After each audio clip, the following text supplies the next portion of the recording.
In the chilling annals of criminal psychology, a startling statistic reveals that nearly 30 of all cold cases remain unsolved not due to lack of evidence, but due to deliberately misleading statements by individuals who knew more than they claimed, weaving a web of deceit so intricate it could confound even the most seasoned investigators. A truth laid bare in the perplexing case that unfurled on a sweltering July evening, forever altering the perception of truth and testimony. The air hung thick and heavy in the bustling metropolis, a typical Friday night pulse echoing through its labyrinthine streets, but within the quiet confines of a modest, two-bedroom apartment, a different kind of silence had settled, one that spoke volumes of unspeakable horror. It began with a frantic, breathless call to the local police precinct, the voice on the other end a hysterical tremor against the static, reporting a brutal discovery.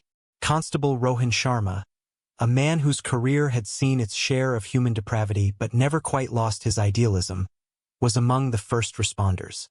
The address led them to a residential building, unremarkable in its facade, nestled between a noisy marketplace and a crumbling cinema hall. The caller, a distraught young woman named Priya Singh, met them at the entrance, her face blotchy, eyes wide with a terror that seemed to have permanently etched itself onto her features. She pointed towards the third-floor apartment, mumbling incoherently about her friend, Seema, and a scene she could never unsee. The police ascended the stairs, each step amplifying the growing dread. The door to apartment 303 was ajar, a silent invitation to a tableau of tragedy. Inside, the scene was precisely as Priya had described, yet infinitely more gruesome. The body of a young woman, later identified as Seema Devi, lay sprawled in the living room, a pool of crimson blooming beneath her, staining the faded floral carpet. The room itself was a maelstrom of overturned furniture, shattered glass, and scattered belongings, suggesting a violent struggle had taken place. Seema, no older than 25, was a vibrant woman by all accounts, known for her infectious laughter and tenacious spirit. Now she was a still, pale figure, her life extinguished by multiple stab wounds. The sight was enough to harden even the most jaded officer, but it was the quiet, almost theatrical precision of the crime scene that truly unsettled them. It wasn't just chaos. It felt orchestrated. The immediate priority was to secure the scene, call for forensic experts, and begin the arduous process of piecing together the last moments of Seema's life. Meanwhile, Priya Singh, the sole witness and the person who discovered the body, was taken to the station for her statement. Her account was the linchpin, the first thread in what would quickly become a Gordian knot of contradictions and elusive truths. She sat across from Inspector Vijay Kumar, a veteran detective whose weary eyes had witnessed countless tales of human folly and malice. He offered her water, spoke in a soothing tone, trying to coax the full story from her trembling lips. Priya explained that she and Seema were roommates, sharing the apartment for the past 2 years. They both worked in the burgeoning IT sector, often late, but always making time for each other.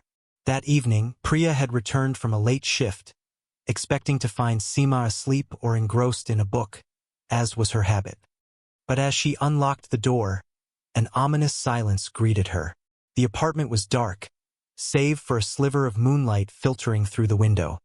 She called out Seema's name, her voice echoing unervingly in the stillness. It was then, as she fumbled for the light switch, that her foot brushed against something slick and warm. The instant the room was bathed in the harsh glow of the overhead light, the horror revealed itself. She shrieked, stumbled back, and immediately dialed the police. Her narrative seemed straightforward, typical of a traumatized witness. However, as Inspector Kumar continued his line of questioning, subtle discrepancies began to emerge. Priya's description of the scene, initially vague and emotionally charged, became surprisingly detailed when prompted.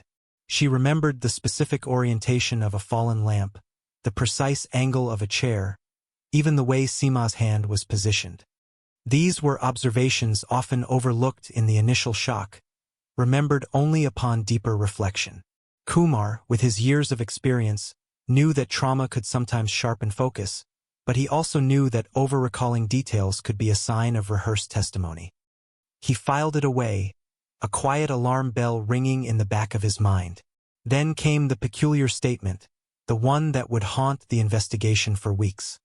Priya, her voice dropping to a near whisper, claimed she had seen a shadow, a fleeting glimpse of a figure, just as she entered the apartment. It was tall, she stammered, and masculine. It seemed to be leaving through the back door as I came in through the front. She insisted she couldn't make out any features, that it was too dark, too quick. The back door, as known by the building's layout, led to a narrow fire escape, a less conspicuous exit than the main stairwell. This detail, though seemingly crucial, felt out of place. If the killer was indeed fleeing, why would Priya only catch a fleeting glimpse as she entered? Wouldn't a fleeing killer be long gone, or at least in a more desperate rush? Kumar pressed for more. Did you hear anything? Footsteps? A struggle as you approached? Priya hesitated. No, just the silence. That's what was so strange. Like the air had been sucked out of the room. This was the first significant contradiction. If a violent struggle had indeed occurred, as evidenced by the ransacked apartment, it would have been noisy. For Priya to claim just silence until she discovered the body, while also seeing a masculine shadow fleeing, strained credulity. The timeline didn't quite fit. The forensic team arrived, a meticulous ballet of gloved hands and high-tech equipment, led by Dr. Anjali Rao, a sharp, unyielding woman whose dedication to the truth was legendary. They began their painstaking work. The crime scene was a treasure trove of potential evidence. Fingerprints on various surfaces, shoe prints on the floor, disturbed dust patterns, and, most critically, the murder weapon. It was found beneath a sofa, a long, sharp kitchen knife, its blade still glinting ominously despite the blood that had dried upon it. The handle, however, yielded no clear fingerprints, suggesting it had been wiped clean or handled with gloves. Dr. Rao's preliminary assessment confirmed the brutality of the attack. Seema had suffered multiple stab wounds, indicating a crime of passion or extreme anger, not a swift, professional hit. Defensive wounds on her arms suggested she had fought valiantly for her life. The time of death, estimated by body temperature and rigor mortis, placed the incident between 9 p.m. and 11 p.m., a window that overlapped with Priya's supposed arrival time. Back at the station, Priya was asked to reconstruct her movements that evening. She stated she left work at 8:30 p.m., took a shared auto rickshaw, and arrived home around 10:15 p.m. She presented a bus ticket and a partial auto rickshaw fare receipt as proof.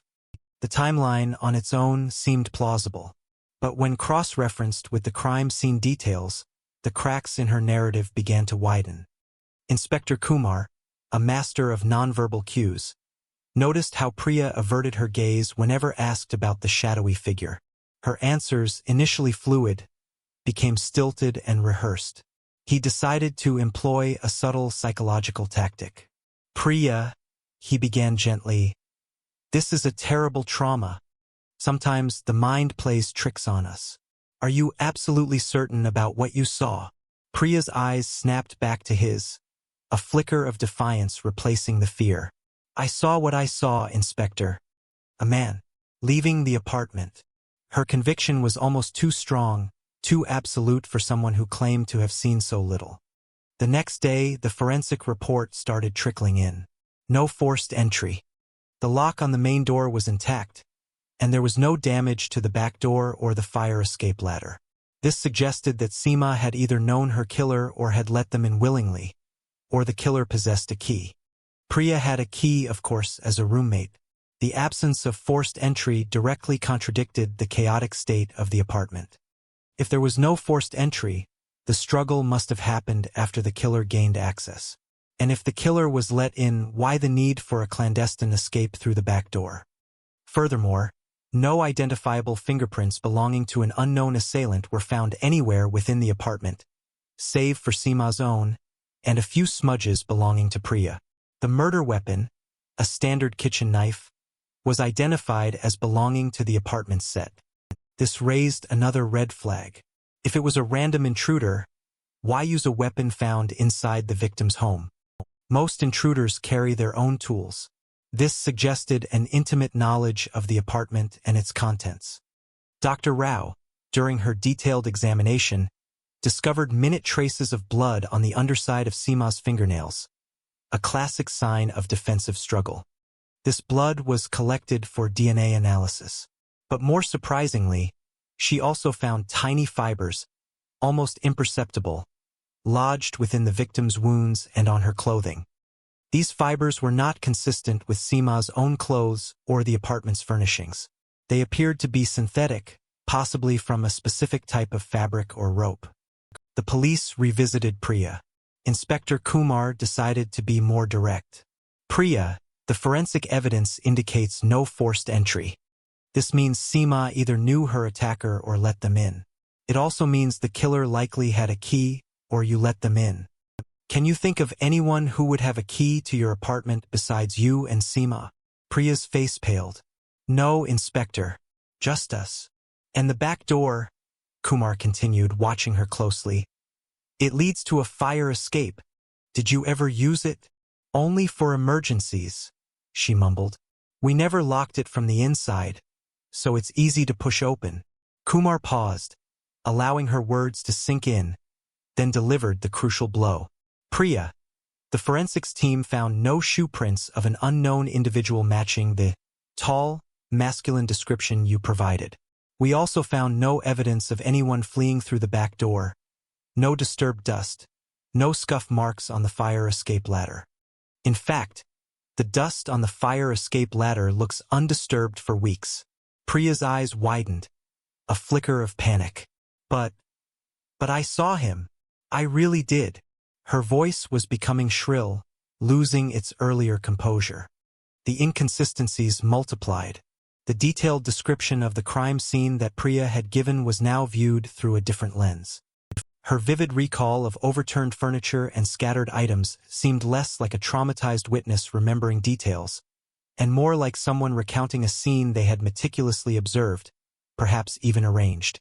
The silent struggle she claimed to have encountered, followed by the fleeing shadow, now felt like a desperate attempt to create a narrative that pushed the blame onto an unknown entity. The police initiated background checks on both Seema and Priya. Seema was a bright, ambitious young woman, well-liked by her colleagues, with no known enemies or contentious relationships. She had a steady boyfriend, Ajay, who was immediately questioned. Ajay had a solid alibi. He was out of town on a business trip, verifiable by flight manifests, hotel records, and colleagues' testimonies. Their relationship was described as loving and stable. There were no hidden debts, no secret affairs, no shadowy past that could provide a motive. Seema seemed, on the surface, to be an innocent victim caught in an inexplicable act of violence. Priya's background, however, revealed subtle undercurrents. While seemingly a diligent worker, colleagues noted a persistent undercurrent of envy whenever Seema's name came up. Seema was often praised for her quick wit and innovative ideas, frequently receiving promotions and recognition that Priya, despite her hard work, rarely achieved. A deeper dive into their shared social circle revealed small but significant tensions.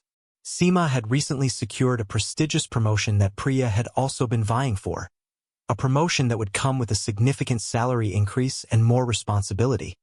Whispers in the office suggested Priya had been visibly upset about this, though she maintained a cheerful facade. The DNA results from the blood under Seema's fingernails came back. It was a partial match. Not a full profile, but enough to indicate a strong familial link. The DNA belonged to a male, but it wasn't Seema's father or brother. It was a surprise. And then the fibers. The synthetic fibers found on Seema's body and in her wounds were identified as originating from a specific brand of utility rope, commonly used for heavy-duty tasks, and also found in some construction sites or for recreational climbing. Armed with this new information, Inspector Kumar brought Priya in for another round of questioning, this time with a more direct and confrontational approach. Priya, he began, his voice devoid of its earlier soothing tone. We have the forensic reports. The blood under Seema's fingernails, from a struggle, belongs to a male. But we also found these. He held up a small evidence bag containing the synthetic fibers. These fibers are not from Seema's clothes, nor from the apartment. They are from a utility rope. Priya's composure shattered. Her eyes darted around the interrogation room, searching for an escape. I don't know what you're talking about. Her voice trembled, a stark contrast to her earlier defiant tone. Priya, Kumar pressed. We know there was no forced entry. We know the murder weapon was from your kitchen. We know there's no evidence of anyone fleeing through the back door. Your story about a tall, masculine shadow is crumbling. We also know about Seema's promotion, the one you desperately wanted. The mention of the promotion struck a nerve. Priya's facade cracked completely. Tears streamed down her face, but they were not tears of sorrow for Seema. They were tears of frustrated anger, of self-pity. She finally confessed, though her confession was still laced with manipulative self-preservation. It was not a random attacker. It was indeed a man. But not an intruder. It was Priya's younger brother, Rahul. Rahul, a young man struggling with unemployment and a gambling addiction, had frequently borrowed money from Priya and occasionally from Seema. Priya had confided in him about her frustration over Seema's success, about feeling overlooked and resentful. She painted a picture of Seema as arrogant, condescending, and deserving of a lesson. Rahul, desperate for money and susceptible to his sister's influence, saw an opportunity. The plan, as it unfolded from Priya's halting confession, was chillingly simple yet meticulously thought out. Priya had arranged for Rahul to come to the apartment that evening, knowing Seema would be home alone. She instructed him to stage a robbery, ransack the place, take some valuables, and make it look like a break-in gone wrong. The true motive, however, was to silence Seema, to remove the competition, to ensure Priya's path to success was clear. Rahul, armed with a kitchen knife he had taken from the apartment earlier at Priya's instruction, so it wouldn't be traced back to him, confronted Seema.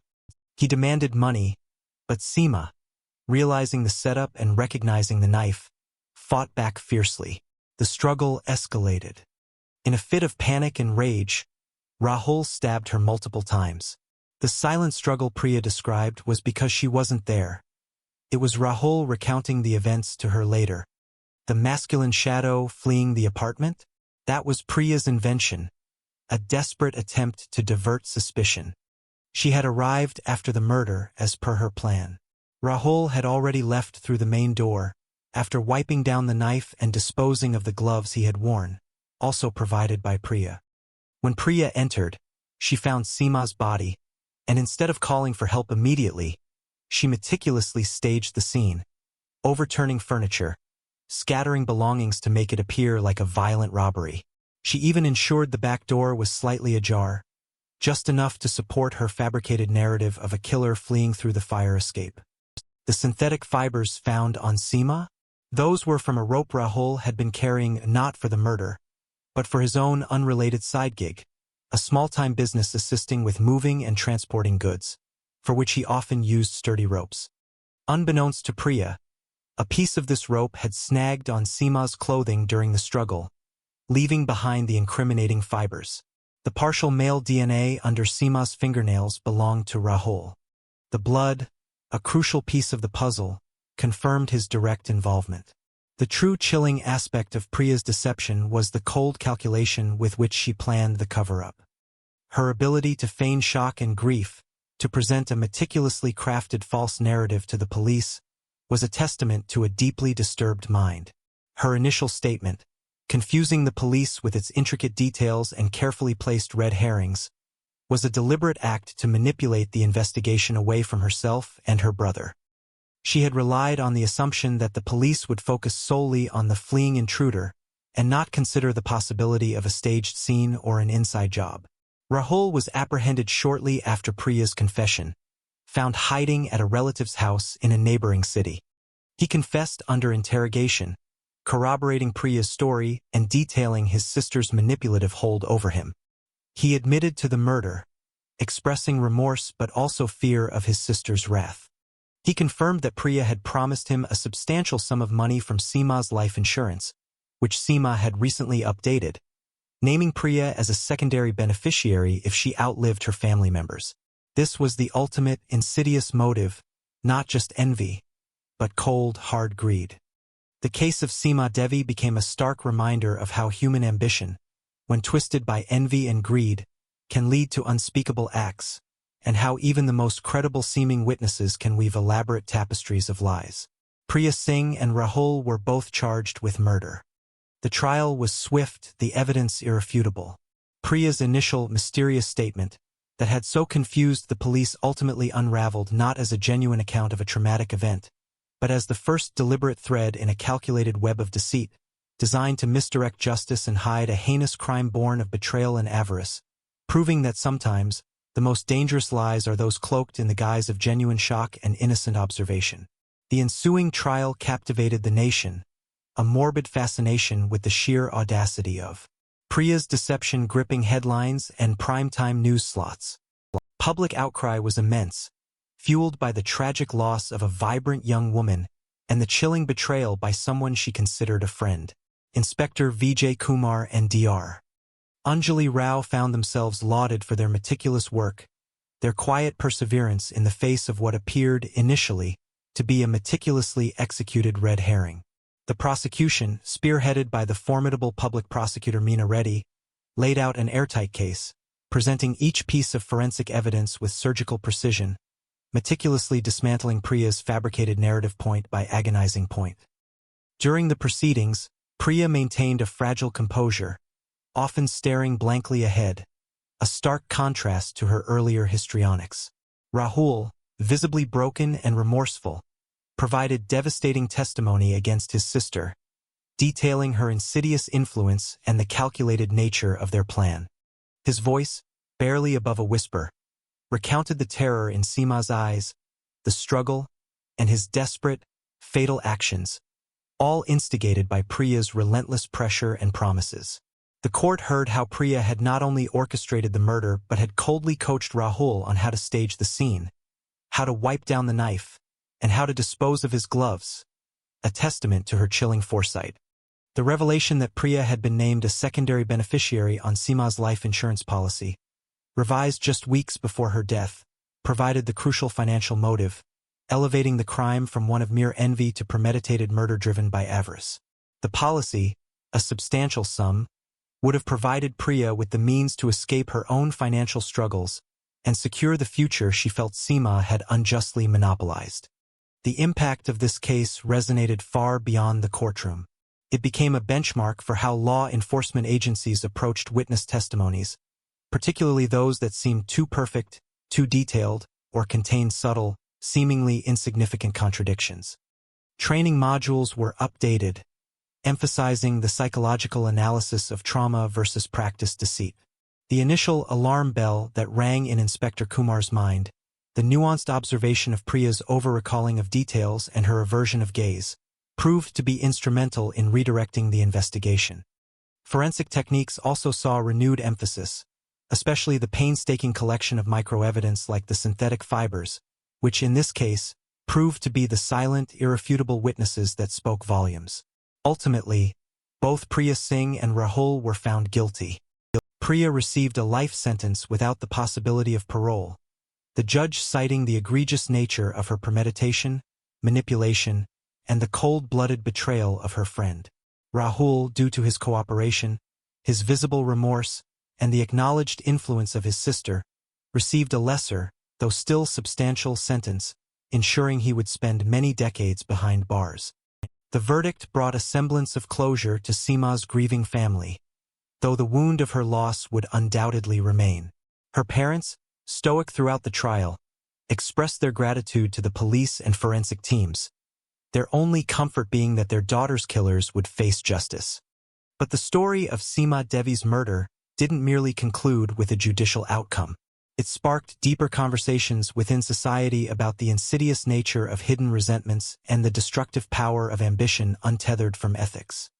Colleagues of Seema and Priya, who had initially struggled to reconcile Priya's seemingly kind demeanor with the monstrous crime, began to revisit their own interactions, noticing subtle cues they had previously dismissed, the strained smiles, the competitive glances, the casual put-downs disguised as friendly banter.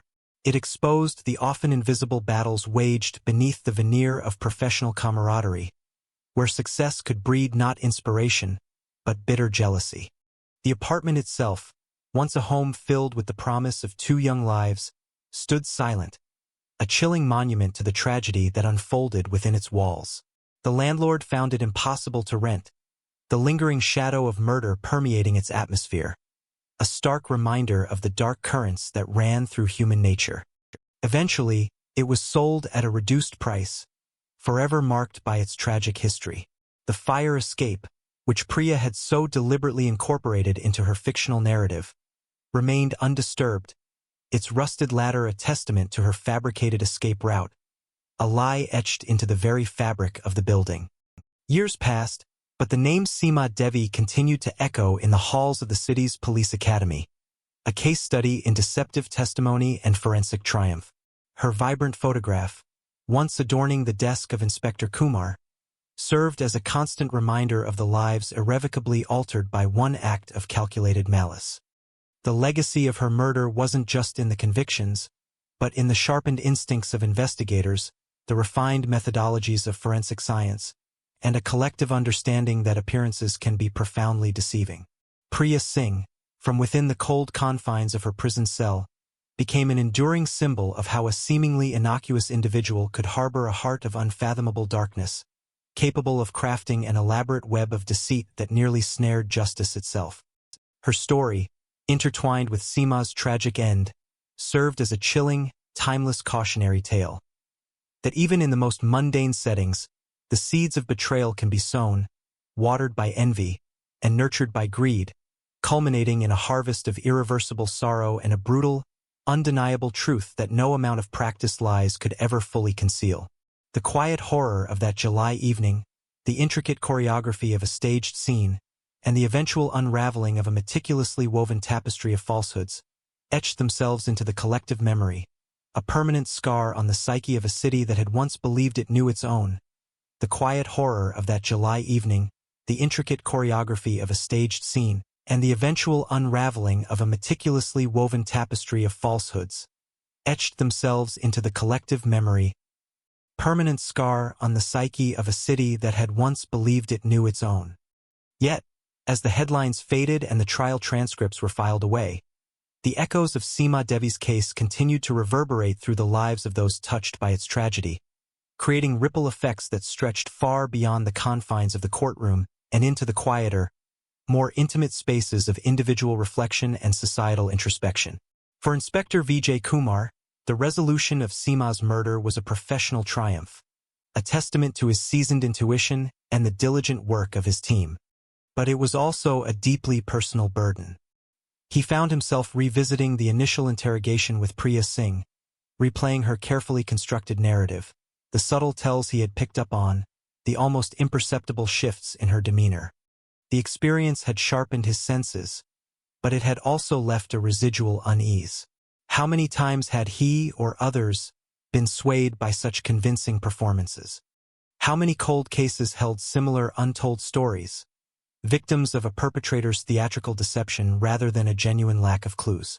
The case became a crucible, refining his approach to every subsequent investigation, making him question every assumption, every truth presented.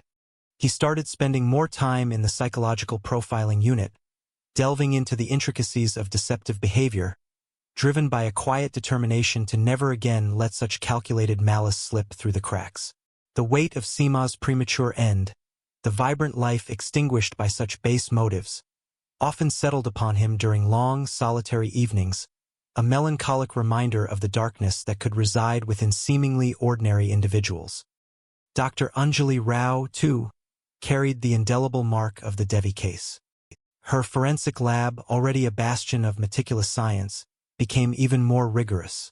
The discovery of the synthetic fibers and the partial DNA under Seema's fingernails, evidence that almost vanished amidst the chaos, solidified her belief in the power of the infinitesimal. She initiated new protocols for microevidence collection, advocating for enhanced training and specialized equipment, turning her lab into a pioneering center for trace evidence analysis.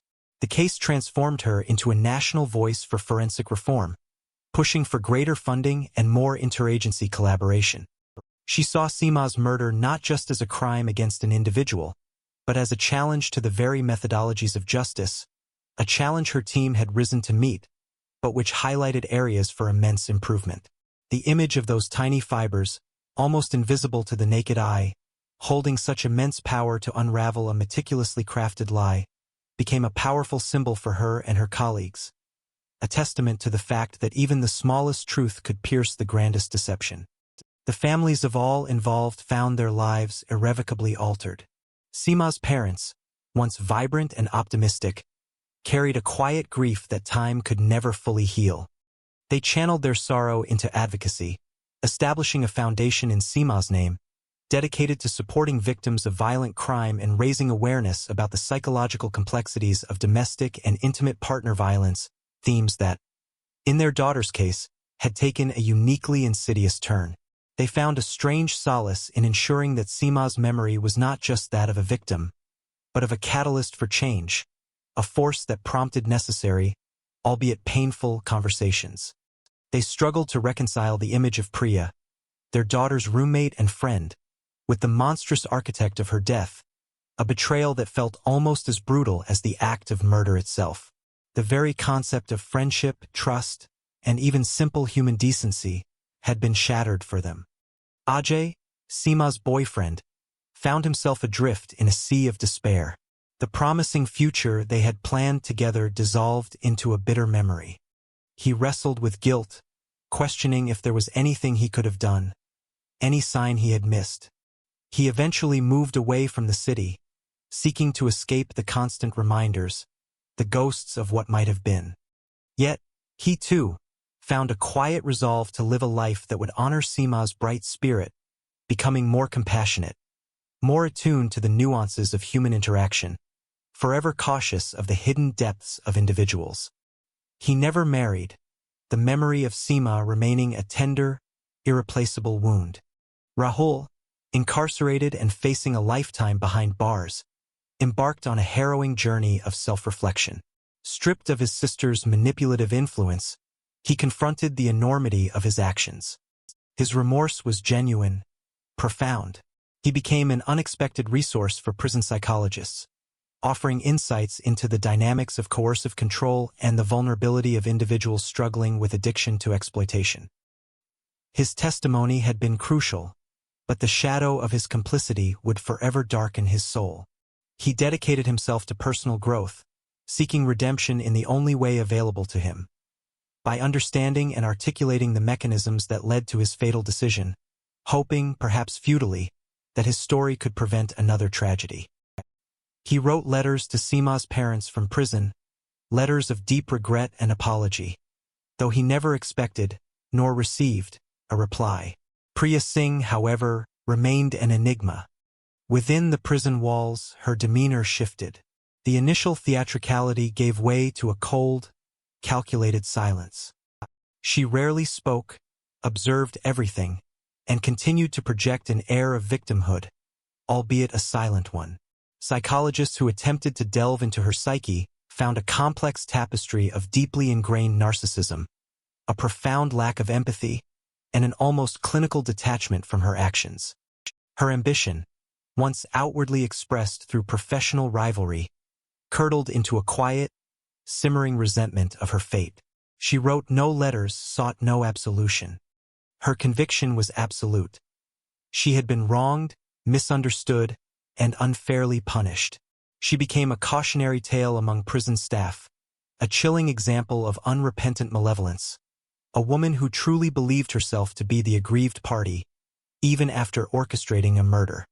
The legal system itself, shaken by the sophistication of Priya's initial deception, began to explore new frontiers in crime investigation. The concept of truth discernment gained prominence. Interrogation techniques evolved, moving beyond mere factual extraction to incorporate more advanced psychological strategies designed to expose inconsistencies in behavior, linguistic patterns, and emotional responses. Universities and police academies introduced advanced modules on cognitive interviewing, statement analysis, and the neuroscience of deception.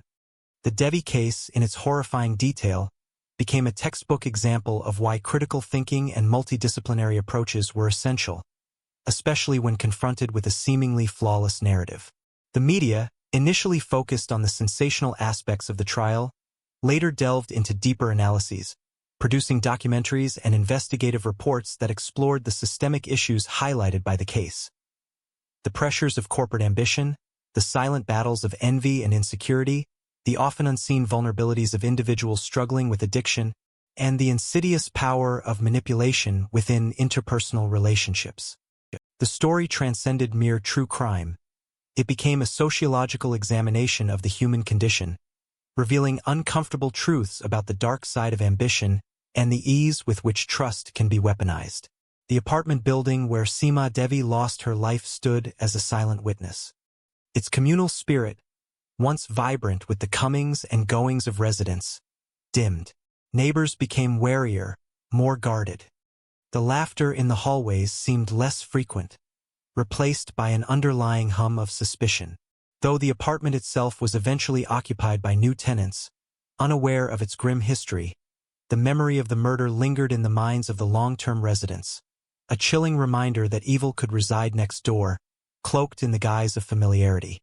The bustling marketplace outside, the crumbling cinema hall, they continued their daily rhythm. But for many, a shadow had been cast over the ordinary, everyday landscape of their lives. Even years later, on sweltering July evenings, when the air hung thick and heavy, and the city's pulse echoed through its labyrinthine streets, some would instinctively recall the Seema Devi case. They would remember the headlines, the faces of the accused, and the chilling realization that the most dangerous monsters often don't lurk in the shadows, but walk among us, their deceit a mask more terrifying than any overt threat. The case stood as a timeless testament to the relentless pursuit of justice, a stark reminder that even the most elaborate lies are destined to unravel under the persistent gaze of truth, and that sometimes the greatest betrayals are whispered, not shouted, slowly poisoning the very foundations of trust and human connection. It was a story not just of crime and punishment, but of the enduring vulnerability of the human heart, and the unwavering dedication of those committed to illuminating the darkest corners of deception. The permanent scar on the psyche of the city had begun to heal, but its lessons remained, etched not just in the annals of criminal psychology, but in the cautious wisdom of its people. The permanent scar on the psyche of the city had begun to heal, but its lessons remained, etched not just in the annals of criminal psychology, but in the cautious wisdom of its people. Decades later, the case of Seema Devi would still be taught in police academies, not merely as a tragic tale of betrayal and avarice, but as a masterclass in the nuanced art of truth discernment and the relentless pursuit of justice against overwhelming deception. New generations of recruits, fresh-faced and eager, would pore over the meticulous forensic reports, analyze the interrogation transcripts, and dissect Priya Singh's initial, elaborately constructed testimony. They would learn to look beyond the immediate shock and grief, to seek out the subtle anomalies, the whispered inconsistencies that could crack open the most airtight lies. Inspector Vijay Kumar, by then a revered figure, often returned to these academies, his silver hair a testament to years of fighting shadows, to share his first-hand experience. He would speak of the gut feeling, the almost imperceptible tremor in his intuition when Priya first spoke of the masculine shadow, and how that flicker of doubt, cultivated and pursued, led them down a path less traveled but ultimately to the truth. His lectures emphasized the importance of psychological profiling, not as a definitive tool, but as a critical compass guiding the investigation, urging officers to become students of human behavior in its most extreme forms. Dr. Anjali Rao, too, continued to shape the future of forensic science in the country. The microfibers, the partial DNA under Seema's fingernails. These seemingly insignificant details became legendary within forensic circles. Her lab, fueled by increased funding and recognition, pioneered advanced techniques in trace evidence analysis, setting national standards for crime scene processing. She developed sophisticated systems for identifying and cataloging minute particles, building a comprehensive database that would prove invaluable in countless future cases. Her work transformed the perception of forensic science from a supporting role to an indispensable, often leading, component of criminal investigations. She often spoke of Seema Devi, not with morbid fascination, but with a profound sense of scientific gratitude, acknowledging that the victim's tragic end had, paradoxically, illuminated a path forward for justice itself, pushing the boundaries of what was detectable and provable. The quiet dignity with which she approached her work, demanding rigor and precision, became her hallmark, inspiring a new wave of forensic scientists dedicated to uncovering the smallest, yet most crucial, truths. The foundation established in Seema Devi's name flourished. What began as a local initiative by her grieving parents grew into a national organization, offering counseling, legal aid, and financial support to victims of violent crime and their families. It championed reforms in victim support services, ensuring that those impacted by crime received not just justice, but also comprehensive care and rehabilitation. The foundation also broadened its scope to address the often overlooked psychological dimensions of crime, particularly the manipulation and deceit that could exacerbate the trauma for victims and their loved ones. They funded research into the dynamics of coercive relationships and the often invisible signs of underlying malice, turning Seema's tragedy into a beacon of empowerment for others.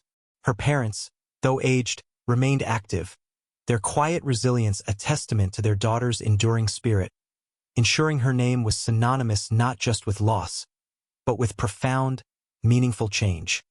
Ajay, after his period of self-imposed exile, returned to the city, not to revisit painful memories, but to contribute to the very community that had helped him in his darkest hours. He joined Seema's foundation as a volunteer, pouring his energies into mentoring young people, speaking about the importance of mental health and recognizing toxic behaviors in relationships. His personal story, shared with quiet strength, resonated deeply with many, offering a message of hope and healing in the face of unspeakable grief. He never found love again in the same way, but his life became rich with purpose, a living tribute to the woman he had loved and lost, his quiet acts of kindness a testament to her enduring influence. Rahul, after serving his sentence, emerged from prison a changed man. His journey of self-reflection had been arduous, marked by years of therapy and a deep commitment to understanding the forces that had led him astray. He became an advocate against gambling addiction and a powerful voice for at-risk youth, sharing his story with raw honesty, detailing the insidious creep of desperation and the catastrophic consequences of succumbing to manipulation. His life became a testament to the possibility of redemption, however hard one. He never sought forgiveness from Seema's family, believing some wounds were too deep to be mended, but he dedicated his remaining years to preventing others from making similar destructive choices, a quiet atonement for his past. He maintained contact with his prison psychologist, his commitment to understanding the roots of his actions unwavering. Priya Singh, however, remained incarcerated, her silence unbroken by remorse, her conviction of being wronged unyielding.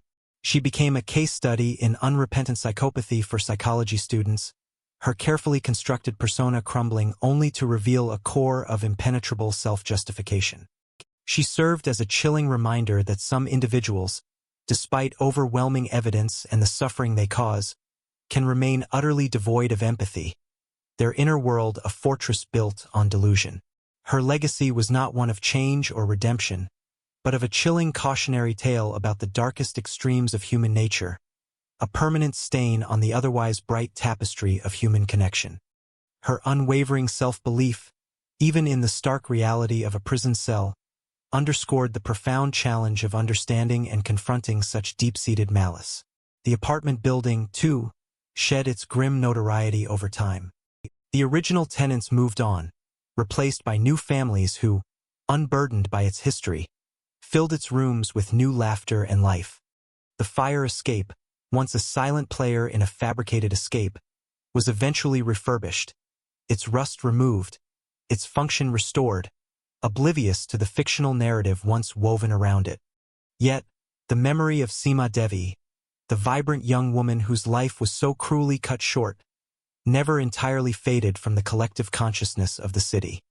Her story remained a potent symbol, invoked whenever discussions turned to the intricate dance between truth and deception, the fragile nature of trust, and the enduring resilience required to uncover justice. The Seema Devi case transcended its local origins, echoing across national borders, influencing discussions in criminology and forensic science worldwide. It highlighted the universal challenge of discerning truth in a world where appearances can be profoundly misleading, and where the human capacity for malevolence can be masked by the most innocent of facades. It solidified the understanding that a crime scene is not just a collection of physical evidence, but a psychological battleground, where the perpetrator often attempts to manipulate perception and mislead investigators from the very outset. The seemingly straightforward initial calls, the first impression narratives, were henceforth approached with a heightened, informed skepticism, understanding that they could be precisely where the grand deception began. This case became a foundational text in understanding how psychological intent could shape not just the crime itself, but also its immediate aftermath and the ensuing investigation. It taught that deception isn't always overt. It can be meticulously woven into the fabric of seemingly spontaneous narratives, relying on the inherent human tendency to empathize with apparent distress. The tragic irony was that Priya's very attempt to mislead with intricate details ultimately became the very unraveling of her scheme, as those details, under the cold light of forensic scrutiny, proved to be fatally inconsistent. On those humid July nights, when the city lights shimmered and the air was thick with memories, the story of Seema Devi would occasionally resurface in casual conversation or scholarly debate. It served as a perennial reminder that justice is not merely about identifying a perpetrator, but about meticulously reconstructing the truth, piece by painstaking piece, even when confronted by a master of deceit. It was a story that underscored the enduring power of human intellect and dedication against the darkest machinations of the human heart, forever cementing Seema Devi's name not just in the records of a tragic past, but as a guiding star for a future committed to unwavering truth. The city, scarred but ultimately wiser, carried her story forward, a testament to vigilance, resilience, and the relentless pursuit of light in the deepest shadows. Its pulse, once echoing with blind trust, now beat with a cautious, informed rhythm, forever attuned to the silent whispers of deceit that could lurk beneath the surface of the most ordinary lives. Its pulse, once echoing with blind trust, now beat with a cautious, informed rhythm, forever attuned to the silent whispers of deceit that could lurk beneath the surface of the most ordinary lives. This transformed understanding of human nature, shaped by the chilling clarity of the Devi case, seeped into the very fabric of popular culture. True crime podcasts and documentaries, initially captivated by the sensational details, began to dissect the psychological intricacies of Priya's deception, elevating the narrative from a mere whodunit to a profound exploration of criminal psychology. Scholars penned articles, sociologists analyzed the societal pressures that could drive such intense envy, and aspiring writers crafted fictional thrillers drawing inspiration from Priya's chillingly detailed cover-up. The case became a touchstone, a permanent fixture in the collective consciousness, a narrative invoked to illustrate the perils of unchecked ambition and the insidious power of a meticulously constructed lie. The apartment building, fully inhabited once more, gradually shed its spectral shroud. New families moved in, unaware or unconcerned with the tragedy that had once stained its living room carpet. Children's laughter now echoed in hallways that once held the silence of unspeakable horror. Yet, for those who remembered, the ghost of Seema Devi lingered, not as a malevolent presence, but as a quiet, ever-present reminder of vulnerability, of the thin veneer separating normalcy from unimaginable cruelty. The fire escape, now painted and routinely inspected, served its practical purpose, its original, fabricated role in Priya's narrative long forgotten by the new occupants, but a vivid image for those who had followed the trial. It stood as a silent symbol of a lie, once believed, now dismantled, its very existence mocking the elaborate fiction. The enduring impact of the Seema Devi case transcended its local and national borders, resonating globally within the fields of criminology, law enforcement, and forensic science.